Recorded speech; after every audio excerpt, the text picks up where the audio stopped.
Amelie Desrochers, welcome to Climate Swings. It's wonderful to have you here. Thanks for having me, Michael. Happy to be here. So, can we just start with a brief background, a self introduction, and a couple of key points that you think the audience should know about you? Well, my name is Amelie. I love the ocean and I love nature in general. In terms of professional life, I it's definitely not a linear road, but I'd say that I had three phases.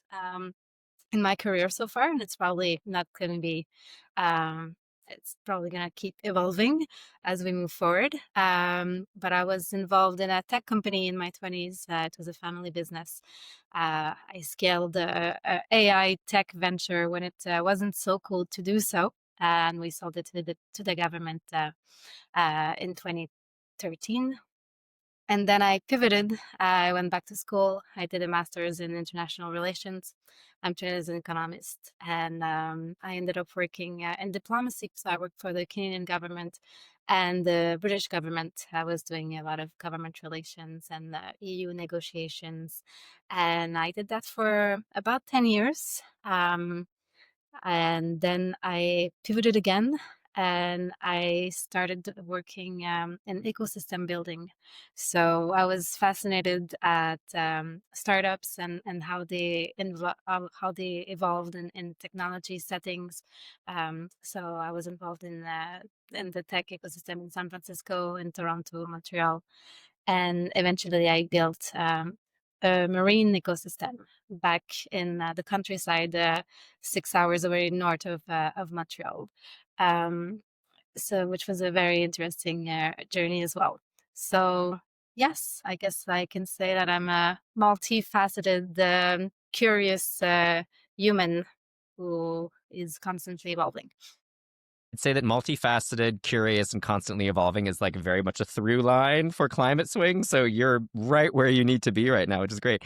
So starting like well back in your career, you studied international relations, and then you kind of like went into the kind of like startup business world, and you went back into international relations. Can you just like explain a little bit about those early motivations? Maybe coming out of university, what drove you to this AI startup that you did before it was cool, as you say? Yeah, I guess I mean I was really a geek, and I wanted to understand the business world. So I did a bachelor in business with a concentration in applied economics, and I was very fascinated by at the time by the balance of power and negotiations in the financial world. And it was during the 2009 financial crisis. So there was a lot happening in terms of economic world order. So yeah, I just wanted to have kind of a full grasp of where the world was going and how it was working. And I thought I would become an economist, journalist. I was reading The Economist at the time. And I don't know. I just thought I would write about the economy in the world and like financial ramifications. My father was leading a business. It was very small, and it wasn't tech wasn't a big thing at the time. It was just the beginning, or in the early 2000s.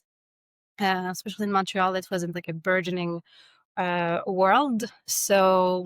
It wasn't my primary focus of interest, and for me, being an entrepreneur seemed like very risky, and I was very afraid of that.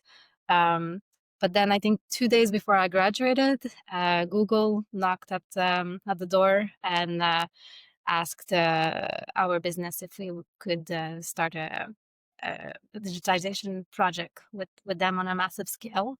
And it seemed very interesting. It seemed like a great opportunity. Um, I was in my mid 20s at the time. And I guess having not no other better options and then seeing the potential, I didn't really think about it. I just jumped in and I landed in a space where The average age of the employees were around 60s. They were doing everything, the checks, the accounting, they were doing everything manually. It was very kind of an old school business, and it had to, all of a sudden, it had to adopt Google Drive and all of these innovative tools that we're not used to at the time. So it was a major innovation shift internally, and I became kind of the poster child for that internally. So great experience, but very difficult experience as well. So when you say family business, it was literally your family's business. Yes, and that's another component. I wasn't sure I wanted to get involved in that. So my grandfather started an archiving business. It was the first archiving business in Canada uh, in 1950, and then my father took over and he bought some scanners and he started to digitize all of the national archives and started to sell that to libraries. Um, and then we started developing a software to do word recognition, and I started to do some R&D around the digital recognition. And yeah, that was kind of the beginning of all this. And the idea was to have a online platform for archive search, like Google Books, but for archives. So it was that sort of was starting to, I guess, scratch that innovation itch that you seem to manifest, much further along in your career as well. But you didn't stay in the tech world. You obviously didn't stay at your family business. You went in a pretty different direction. So can you talk about what drew you into the world of diplomacy, essentially? Yeah, I guess like life is really not a straight line, and for me, up until recently, I thought I had done the entrepreneur journey just because I had to, because the opportunity was there, and because it was a family obligation. And when we sold it, I thought, okay, well, I'm gonna get back to my on my true path, on the path of success that I took in a detour with the entrepreneurship thing, but now that's behind me. I learned a lot of things, but I will go back to school and I'll become a serious, proper person again. And I guess maybe in the back of my mind, I had my grandmother who always wanted my father to become a diplomat. It was just lingering. So I applied to a few things when I was during my master's, and I applied for a position in Ottawa in diplomacy, and I got it, which was kind of a fast track program. Um, and yeah, I ended up there. Usually people have to go through a lot of exams, and the typical pathway is a bit treacherous. But I had the opportunity to kind of leapfrog into it, and I discovered a fascinating world. Did you mostly work on? I was doing Canada EU negotiations during the free trade agreement treaty. And then also I was a trade commissioner for some times because I have my background in business, and I was representing Canadian companies, big corporations who wanted to do business in Europe. So I discovered how the commercial diplomacy was conducted at the Canada EU level. And then I had the opportunity to move to a much smaller team in Montreal. I was working for the British consulate, so at the British government. I was a local employee. I'm not Brit, but it was very interesting to work for foreign government that was not Canadian. The mindset and the culture was very different. So that gave me another perspective on things. Yeah. And then after those two stints, kind of in the diplomatic international relations world, you sort of pivoted again and you went to work for the Mars Discovery District. And can you just explain what that is? Because that actually seems like that was like quite a break, and that really put you on a path toward this kind of cluster world, which you are really carrying through in your current work and in the trajectory that you've been on. Yes, and I think working for the British government, I was seeing what was happening in London and San Francisco. We were starting to talk about. It was really the beginning of the big startup revolution, and it was becoming like a big trend to be an entrepreneur. It was not so much happening in Montreal yet, but I started being very curious about that world. So I did take some time off. I took a kind of half of a sabbatical year, and I went to San Francisco, and I spent some times did a small mandate with the Canadian embassy there. But really, I wanted to learn a new way of doing things. I wanted to immerse myself in a new mindset, and really kind of break away from the traditional pathways and the proper political way of doing things, which was really helpful. But I wanted I wanted yeah, I wanted to dive into this new, innovative, very creative world. So that was really helpful to spend some time in a dynamic ecosystem like Silicon Valley. And from there, I heard about Mars Discovery District, which is based in Toronto. And basically, Mars is a big campus. They invested massively in real estate, and the bet was that they'd be able to attract big tech companies like LinkedIn or Facebook or Adobe, and they would set up all of their headquarters in Canada, in Toronto, in that building. And it was a hybrid building where you had tech companies, but you also had space for smaller startups. And you had big corporate partners like Canadian banks and insurance company. So you had all of the components of what an ecosystem of innovation needs: capital, new talents, universities, and big corporations.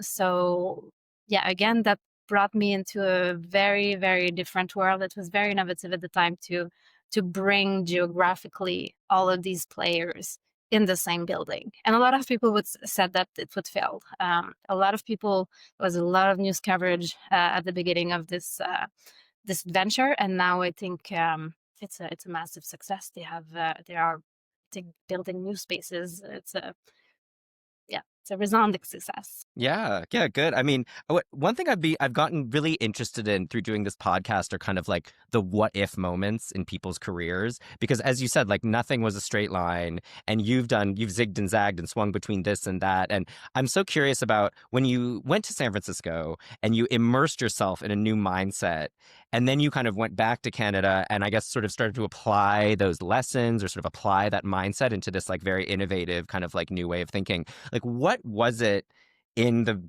Silicon Valley, in the Bay Area? Like, what were you actually doing? And do you think there's a world in which you would have stayed and become like a tech entrepreneur, a startup person in Silicon Valley itself? That's a good question.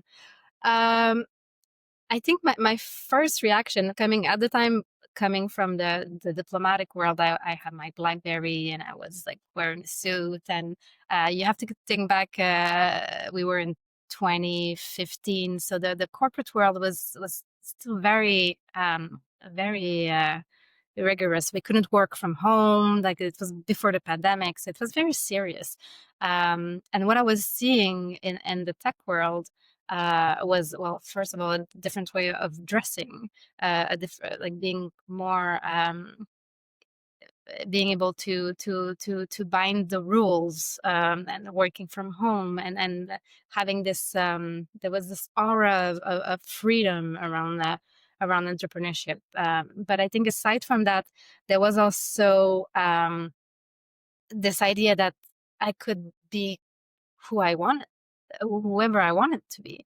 You could Every day I was meeting people who were inventing new lives for themselves and new companies with new ideas, and it was every preset ideas of how the world was supposed to work was out of the window, and all of a sudden it was very disorienting. But all of a sudden everything I imagined was actually possible. And that is a lot of that gives you a lot of freedom in itself. And do you think that the San Francisco Bay Area life would have continued in a different sort of sliding doors version of Emily? Well, I have to say that my expectations for what Silicon Valley was were probably not realistic. I thought I would be there forever, and I thought I would meet finally a lot of people like me, and that we would just reinvent a new future. And at the time, it was the beginning of the big fours, and we really thought that we would be able to disrupt Wall Street and disrupt um, Washington, and reinvent the way we do diplomacy, and reinvent the way we organize the financial world. So there was a lot of utopia at the time, but it was very exciting, but it was not really rooted in reality also. So it was very a bubble, you know, it was really a bubble. And also, I think coming from a world of diplomacy where I speak through different languages, and studying about the EU, interacting a lot with Europe, I was surprised and a bit disappointed that, I mean, the US market is so big in itself that there was a lot of insularities, and there was a lot of focus on the US, but not as much international trade and international relations that as I thought there would be. So for me, that part was a bit um, lacking. And maybe I think the last thing I'm going to mention, and I think it probably changed since then, but it was still very much a boys' club. I don't know if you're familiar with Sheryl Sandberg's book, which was at the time my reference. Her coming back from coming from Washington, being a senior advisor, and it took her at least 1 year before she was able to convince Mark Zuckerberg to actually hire her. So my CV in Silicon Valley was not interesting and kind of worthless. And I was a woman, and I was not coming from the typical circles. So getting in uh, was really, really hard. Uh, so I think it's moving in the right direction, but it was also a bit upsetting to see that.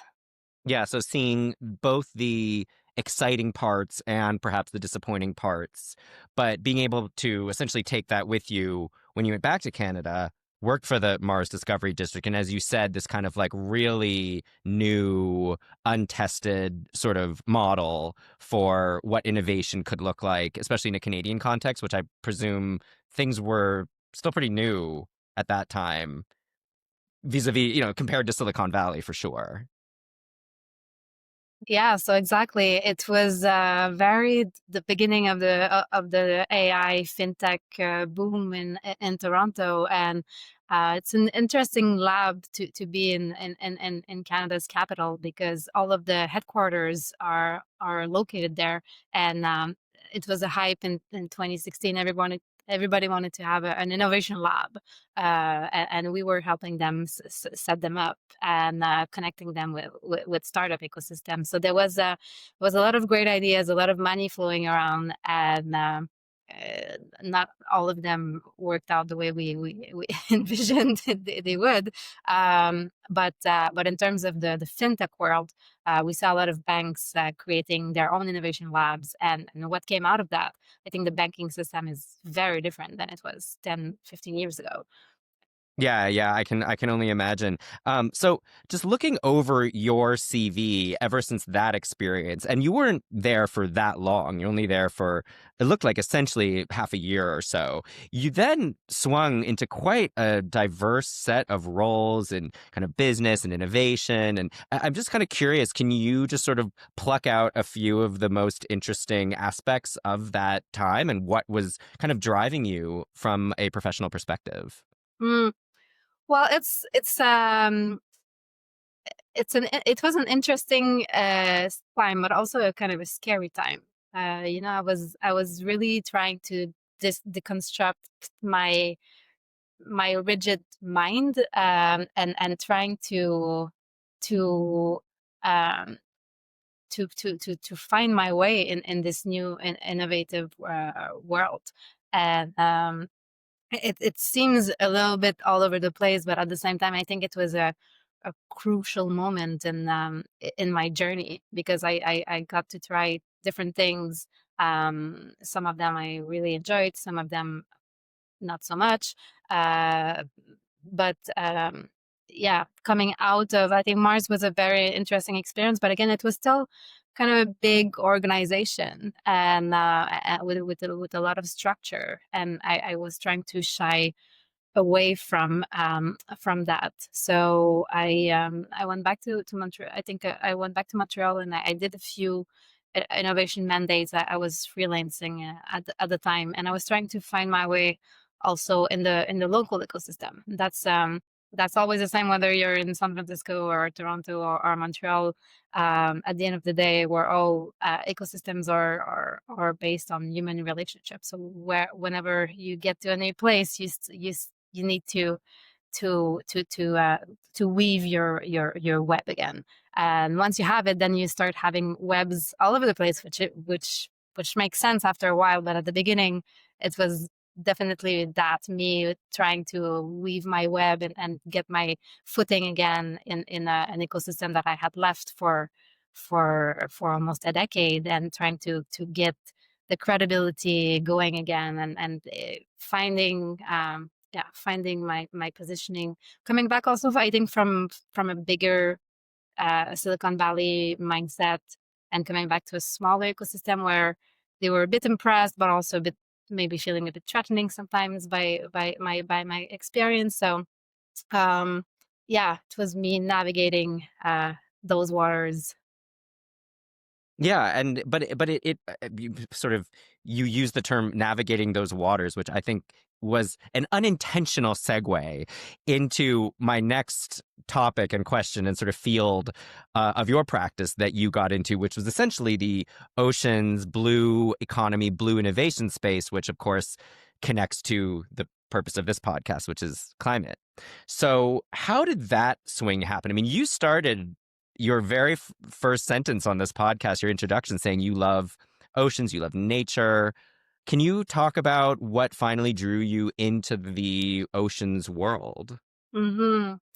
Well, I think if I look back, I think that the thread had been there for many years. When I was working for the British consulate, I was doing government relations around electrification and smart cities and innovation in the climate world. It was the beginning of all of these trends, but I was very interested by that. Um, Going to Silicon Valley and Toronto, I was expecting people to want to save the world, and that was part of the narrative. But then when you started digging deeper, it was all about fintech and AI and all of these cool apps. But they had there was nothing to do. They had nothing to do about changing the world. And I was stuck in big cities, disconnected from nature, and it started to be kind of an ongoing reflection of mine. I started to read and to question what was my relationship with nature, and what was the relationship of technology with nature, because I was spending all of my time working to build this new world, and then I was escaping on the weekend, national parks, going to hike and going to connect with nature. And I felt that I was really out of balance, me personally, but also the whole ecosystem. I was that had a lot of idealistic ideas about saving the planet, and I couldn't see a lot of that happen on a daily basis. There was a lot of disbalance, and there are still today a lot of unbalance in that tech world. Yeah, and so you kind of went through quite a number of blue economy positions, and now with your current role at Cleantech Group. So, from a practical perspective, how did that swing happen? Because you were in sort of more digital, more kind of um, sort of uh, less idealistic part of the innovation landscape, I would say, right? And then you went into these ocean roles. How did that happen? Well, I think sometimes the best thing in life happen when you don't plan.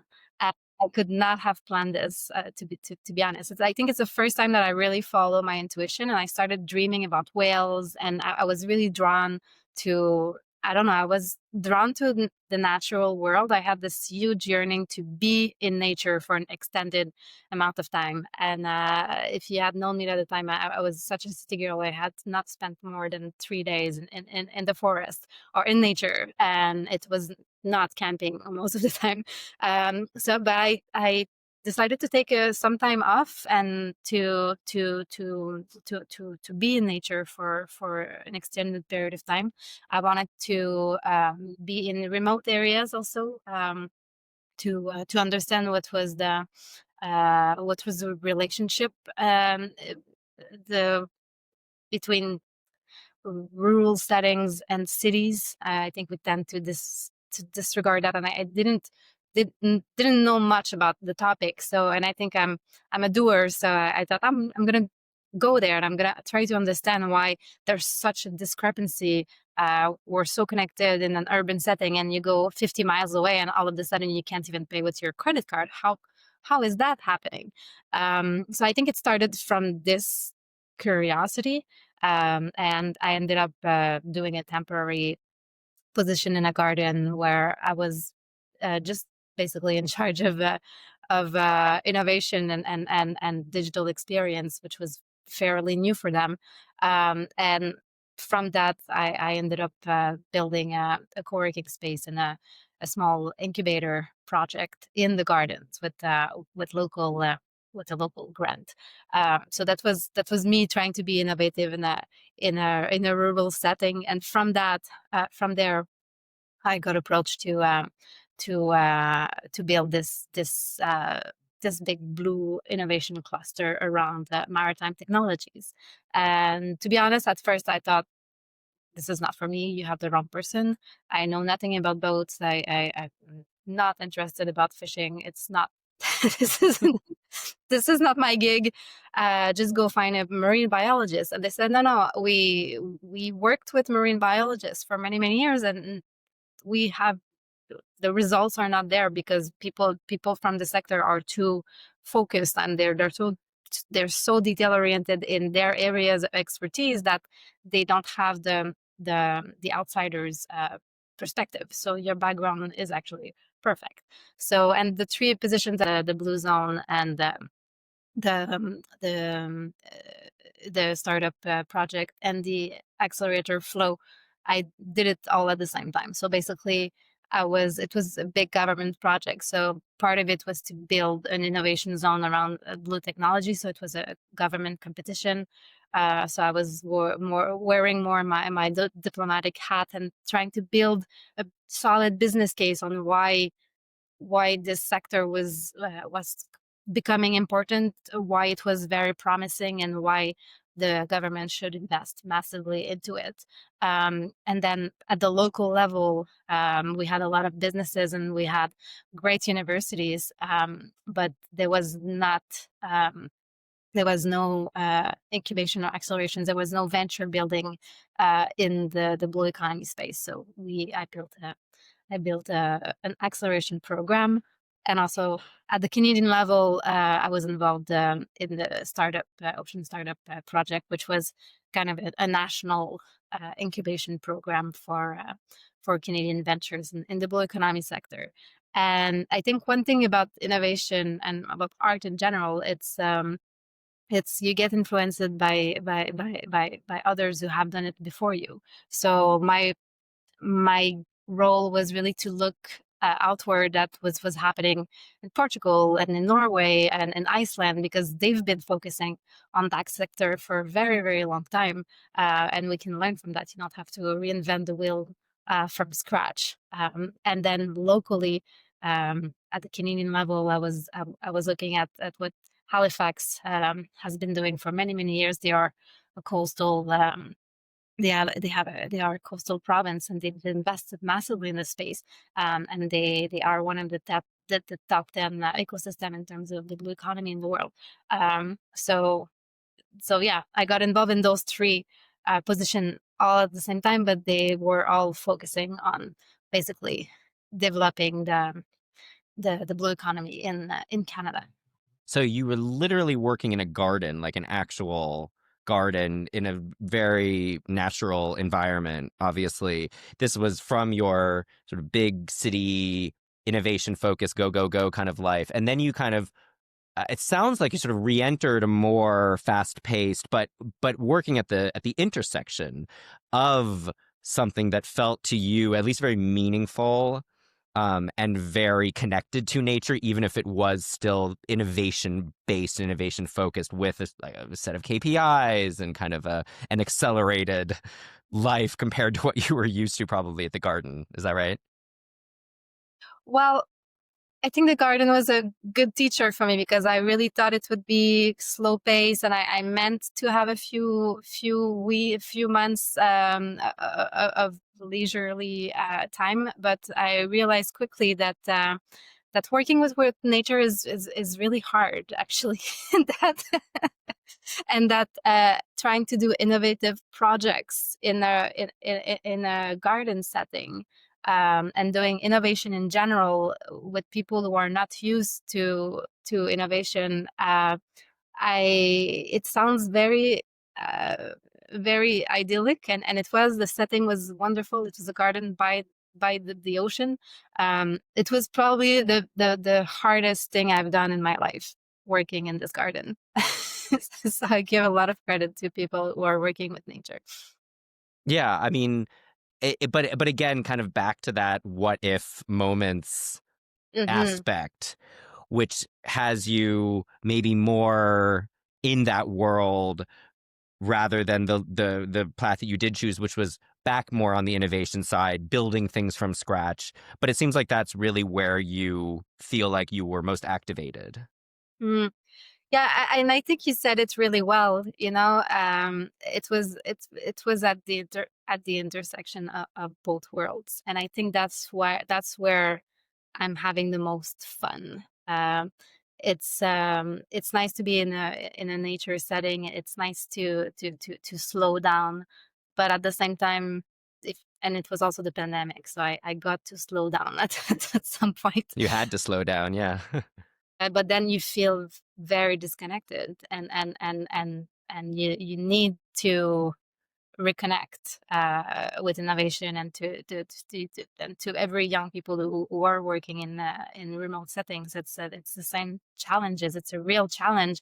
Your community is not there. You have to drive miles to actually get to meet people who are curious and innovative. So that was really a really interesting setting to see, to bring this beautiful landscape uh, into kind of an urban world, and to showcase to a new generation, hey, this territory exists, and all of these solutions are coming to fruition, and they deserve your attention, and they deserve the capital they require to scale, because they will generate a positive impact on the environment. And I think coming from an urban setting where you're surrounded by water, but you see the ships every day, and you don't care because you're focusing on developing your fin technology and disrupting the market or whatever. But being able to celebrate nature and the technology that is being developed to save it, for me, really made sense. So now, after meandering long enough through your CV, we have reached your current role at Cleantech Group, where you are principal in blue economy and maritime sustainability, which it seems to very much put you square at the nexus of innovation, blue economy. Obviously, climate is a very big factor in what you do. Can you just talk a little bit about your current job, your day to day, what you're looking at, the big picture, the small picture, a little bit of all of it? Yeah, well, the cool thing about clean technologies is that they're following the same pathway of growth than the blue economy, but they're probably 15, 20 years ahead of the curve. So the Cleantech Group started 25 years ago. They actually trademarked the word clean tech, and at the time, it was clean technologies were emanating from Boston, Silicon Valley, and it was not even something that was bankable. They were having it had a really hard time raising capital in that space because who wanted to invest in solar panel 25 years ago, right? So it seemed like a distant future that wouldn't really materialize. And when I look at that, it gives me a lot of hope about the blue economy because that's kind of where we are. We're gaining slowly momentum, but it's still very early stage, and it's one of the fastest growing sector, but it's still very hard to convince climate investors and regular investors also that most of those projects are bankable and that they are going to generate interesting ROIs. So I think my role is really to bring the expertise of the blue economy and to bring this sector into the light, and to make it part of the portfolio of what is defined as a clean technology. So we're usually tracking 6 different sectors at Cleantech Group, and the odd thing with the blue economy is that it's cross-sectorial. It's a little bit like AI. You find blue economy in different sectors. It can be applied to energy. It can be applied to marine underwater observation and transportation optimization. It can be for transportation itself and engines optimization. Um, so it's very hard to pin down into one specific thing. It is a sector of its own, but it's also integrating a lot of different cross-sectorial technologies. So yeah, that's my role is really to bring the expertise and to build a market intelligence around that, because that's always the case when we want to grow a tech ecosystem. We need capital, and to grow capital, we need data and metrics to show banks and investment banks and governments and venture capitalists that this sector is worth paying attention to and that it's actually really exciting. So that's my role. We have a program called Open Waters, and really the idea is to be very rigorous about the data, and give investors everything that they need so that they can invest wisely.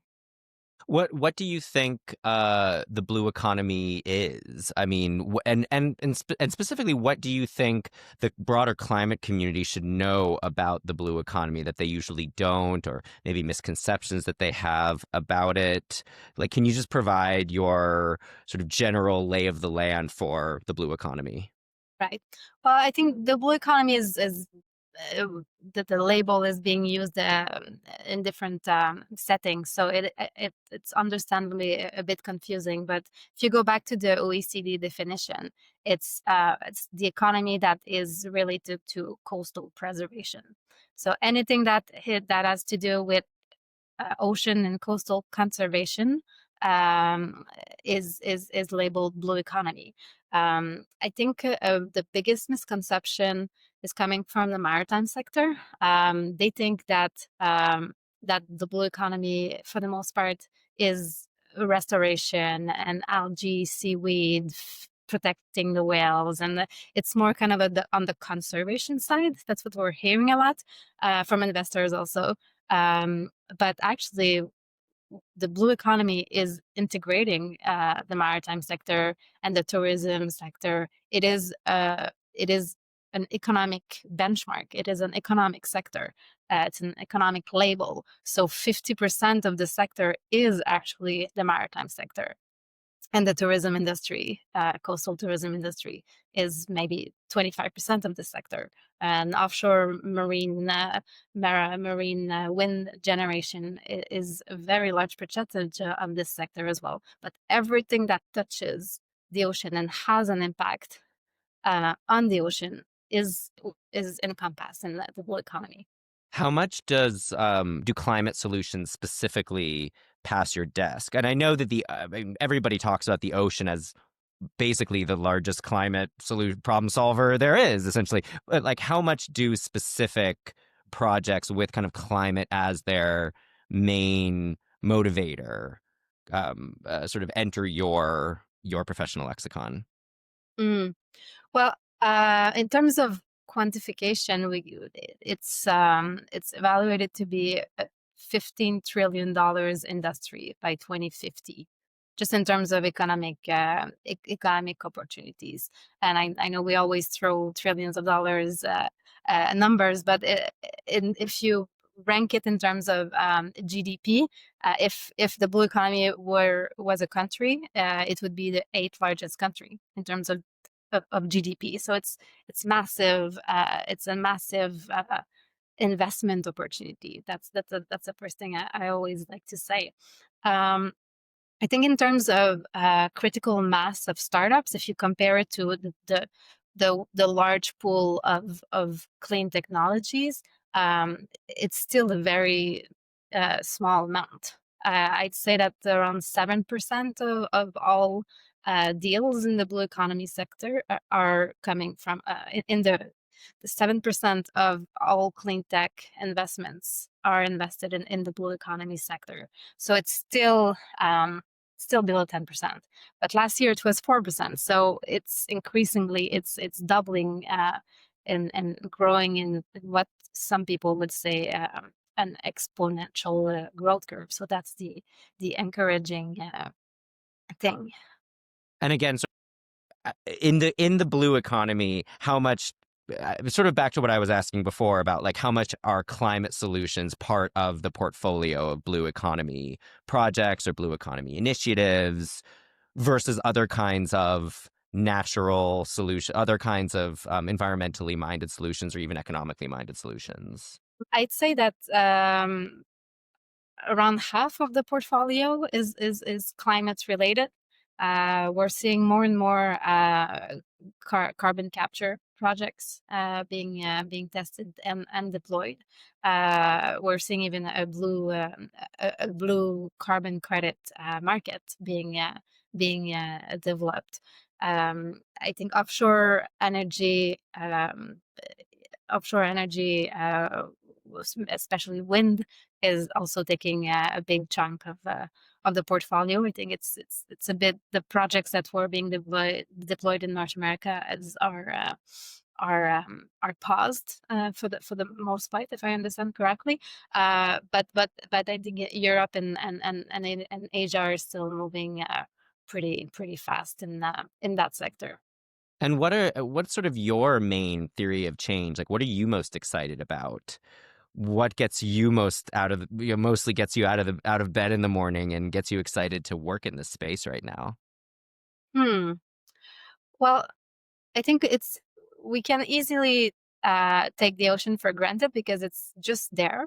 But one thing I always like to remember, even for myself, is that 80% of the oxygen that we breathe is coming from a healthy ocean. It needs phytoplanktons and it needs the biodiversity in the ocean. And at the end of the day, we can be excited by different technologies. And I think I'm watching closely what's happening with carbon capture technologies and carbon capture markets. I'm seeing, especially for these years of adaptation and with the new IMO regulations and the maritime sector having to adapt to a new regulatory framework in an environment where they have very big, massive real estate that are not easily interchangeable. They cannot just change their whole fleet in 2 or 3 years. So I think the carbon market, the marine carbon market, is going to be very interesting to watch unfolding in the next decade or so. But my newfound passion is around also biodiversity preservation and nature-based solutions, and it's something that we don't comprehend well yet, and it's always kind of a second area of investment because it doesn't seem as pressing as ESG reduction. But I have to uh, constantly remind myself that healthy oceans and thriving dynamism in underwater ecosystem should not be taken for granted, and that actually marine preservation and all of the conservation efforts, which were not so much on my radar before, are also really, really important. And there are actually a lot of technologies like a Coral Vita. They're using AI to regrow coral reefs and bring them back to life and to bring them back the vitality. It's yeah, it's a bit less sexy, but it brings economic growth to island and a lot of coastal preservation ecosystem. It's vital for fishing and for coastal community survival. And it's great against climate mitigation.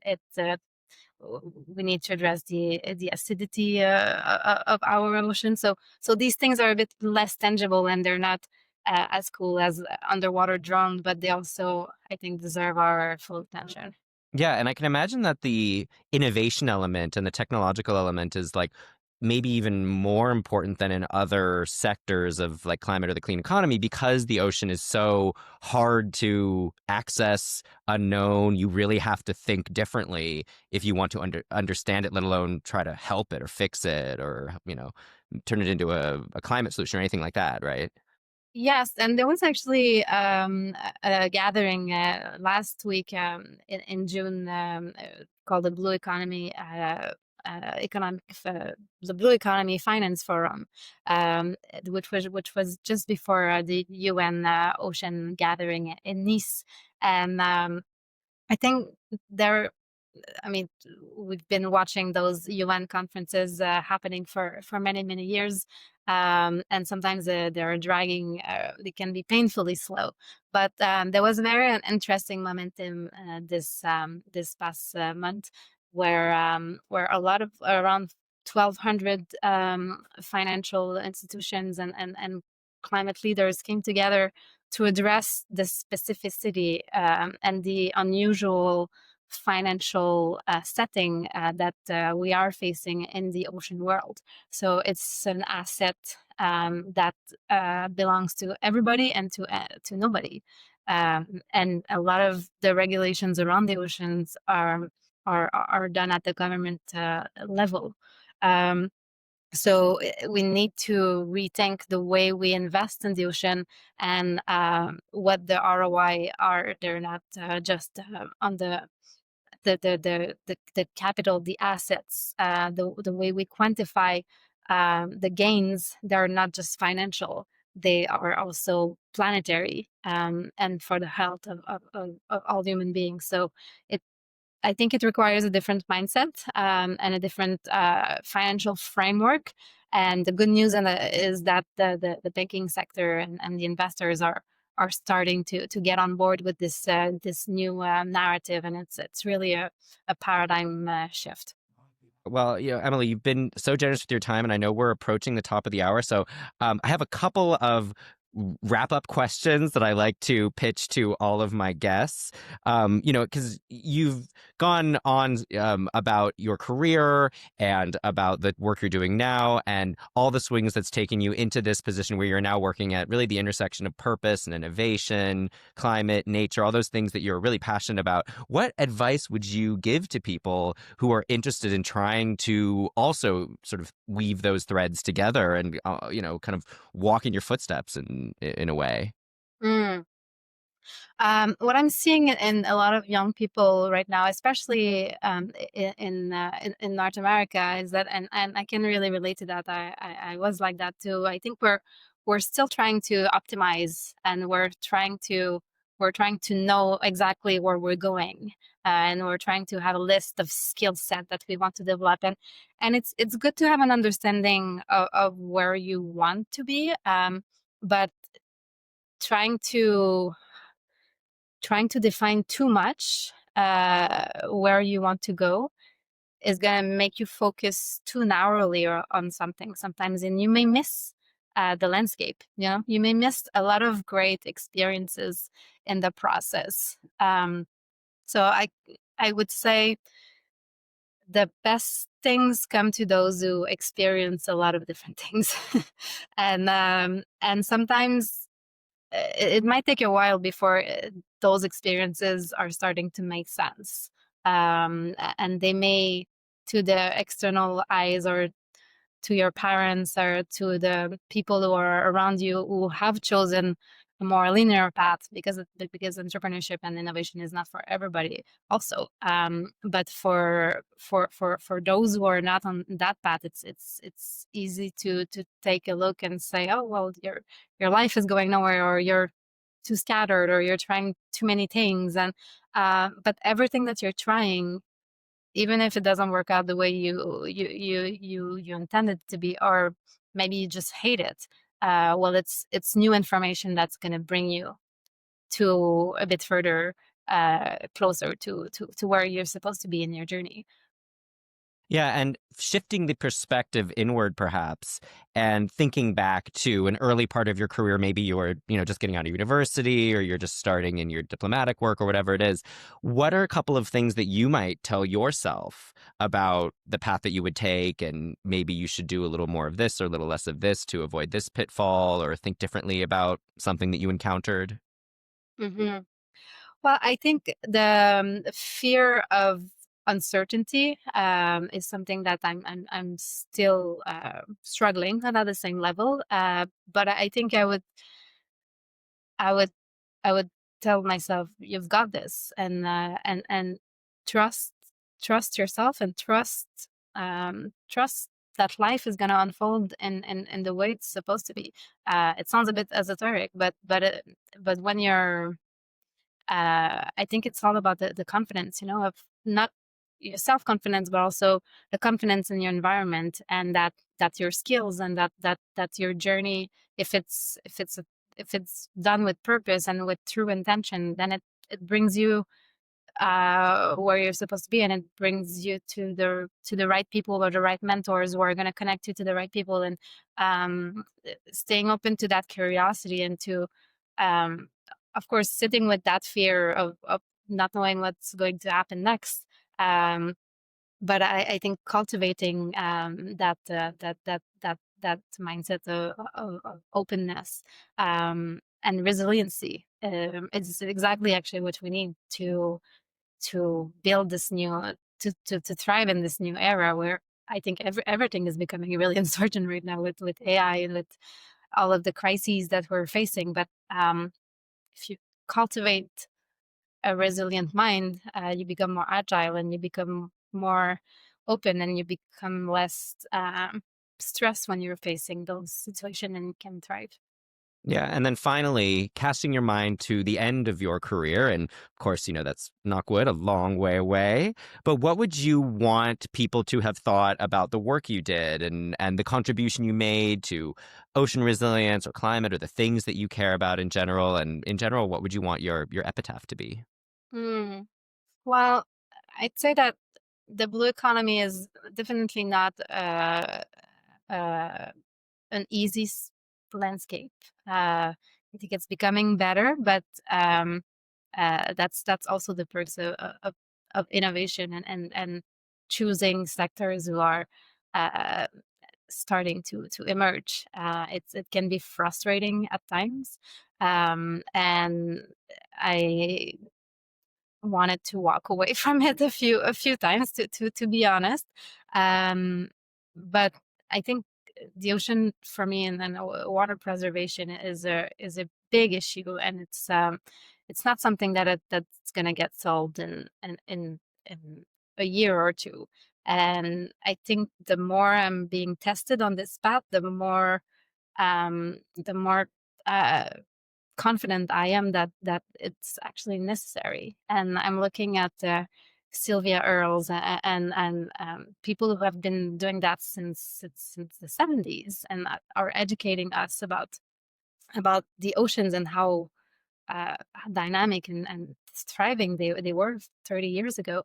Um, Yeah, I think that's my drop in the ocean. If I can just move the needle in the right direction and make sure that our oceans are still alive and thriving and maybe in a better shape than they are now, then I think I'm just gonna be happy. Wonderful. Well, you managed to get in two ocean-related puns, I believe, in the last or play word plays in the last hour, which is great. So, Emily Desrochers, thank you so much for appearing on Climate Swings. This was a wonderful conversation. Thank you so much.